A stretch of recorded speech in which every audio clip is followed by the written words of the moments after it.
Bonjour. Dans le chapitre des asymptotes, nous allons voir maintenant l'asymptote horizontale. L'asymptote horizontale graphiquement. On aura une asymptote horizontale lorsque, alors il faut regarder lorsque x tend vers moins l'infini ou lorsque x tend vers plus l'infini. Ici, lorsque x tend vers moins l'infini, on voit qu'on a une asymptote horizontale qui vaut y égale 2.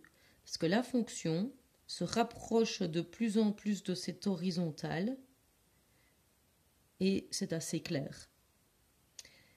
Ici, on voit qu'on a bien une asymptote horizontale en y égale moins 1, de nouveau parce que la fonction se rapproche de cette horizontale lorsque x tend vers plus l'infini ici.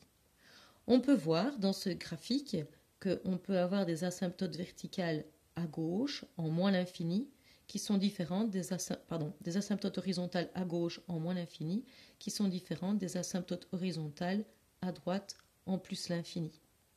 On voit également que la fonction peut croiser ces asymptotes entre le côté qui est tout à gauche et le côté qui est tout à droite.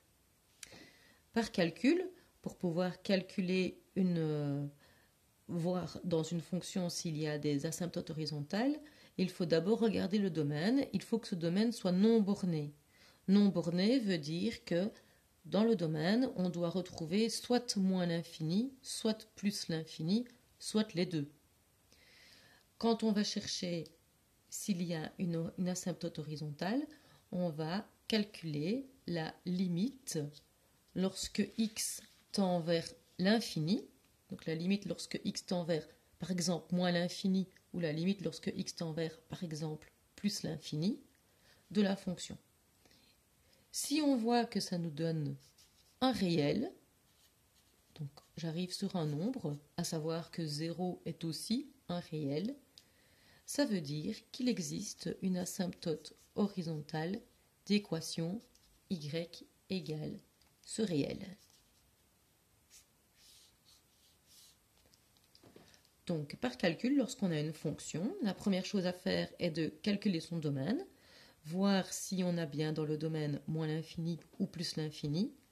Dès lors, calculer la limite soit en moins l'infini, soit en plus l'infini, et voir si ça nous donne un nombre. Si c'est le cas, alors on a une asymptote horizontale dont l'équation est y égale k.